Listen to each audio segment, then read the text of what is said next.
जय हिंद दोस्तों। इस सवाल को जरा ध्यान से देखिएगा। और ये वाला जो सवाल पूछा गया है, ये पूछा गया है प्रीलिम्स ज्योग्राफी यानी कि फिजिकल ज्योग्राफी से। क्वेश्चन 1995 में पूछा गया था। तो क्वेश्चन में आपसे देखिए बहुत ही बेसिक लेवल पे ये क्वेश्चन पूछा गया था। अगर आपने क्लास 6th क्लास की, अगर आपने ज्योग्राफी पढ़ी है, या आपने 8th स्टैंडर्ड की अगर आपने साइंस की किताबें पढ़ी होगी, तो वहां से आप इजीली इस क्वेश्चन का आंसर दे सकते हैं कि यूपीएससी इतने इजी क्वेश्चंस भी पूछती है पेपर के अंदर में।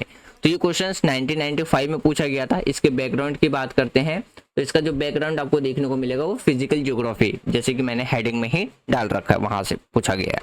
तो क्वेश्चन में यही पूछ रहा है कि मेटियोर क्या है, कि एक, अगर हम हिंदी में बात करें, एक उल्कापिंड क्या है। उसी के डिफिनेशंस आपको ऑप्शन में दे दिए गए और आपको करेक्ट ऑप्शन बताना था कि राइट आंसर क्या होगा।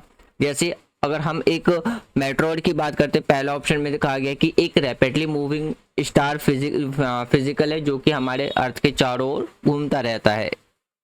दूसरा ऑप्शन की बात करते हैं, a piece of matter which has entered the earth's atmosphere from outer space, मतलब कि एक ऐसा पदार्थ है जो कि हमारे एटमॉस्फेयर में, हमारे अर्थ के एटमॉस्फेयर में एंटर करता है। कहाँ से? स्पेस के बाहर से वो हमारे अर्थ के अंदर में एंटर करता है।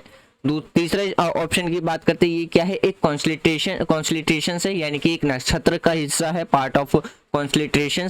फोर्थ ऑप्शन कहता है एक कॉमेट है जो कि जिसमें कोई भी विदाउट अ टेल, यानी कि उसमें किसी भी प्रकार का टेल नहीं होता, यानी कि बिना पूंछ वाला एक क्या है? धूम केतु है। अब इन चारों में से बताना था कौन सा इसका करेक्ट आंसर। अब जैसे देखिए, आप नॉर्मली ये देखिए, अगर आपको पता है कि स्टार का क्या होता है, स्टार हम किसे कहते हैं? जिसके पास अपना क्या होता है?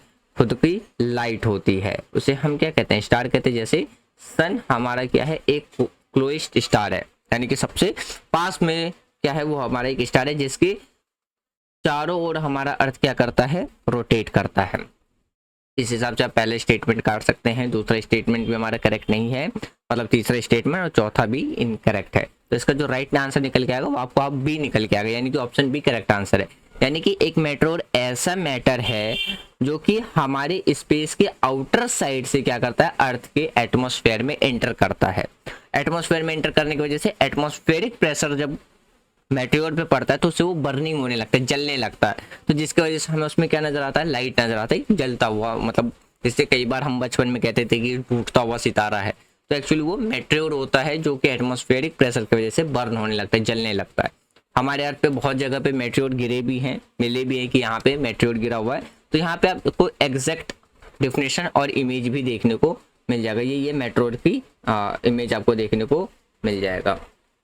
जैसे अगर हम मेट्रोइड की बात करते हैं, एक स्मॉल सेलेस्टियल बॉडी है जो कि हमारे अर्थ के एटमॉस्फेयर में एंटर करता है। किसकी वजह से? ग्रेविटेशनल फोर्स के वजह से। अर्थ का जो ग्रेविटेशनल फोर्स होता है उसके वजह से वो हमारे एटमॉस्फेयर में एंटर करता है। और जो अगर हम मेट्रोइड्स की बात करते हैं, वो टिपिकली क्या होता है? वो हमारे मेसोस्फेयर, यानी कि उल्का जो पिंड है आमतौर पर मेसोस्फीयर में होता है। और अधिकांश की ऊंचाई अगर हम बात करें तो 75 किलोमीटर से लेके 100 किलोमीटर आपको देखने को मिलेगा। तो इस वजह से इसका जो राइट आंसर है वो आपको देखने को मिलेगा option B is correct answer. और ऐसे ही मोर इन्फॉर्मेटिव के लिए आप हमारे चैनल को सब्सक्राइब करें।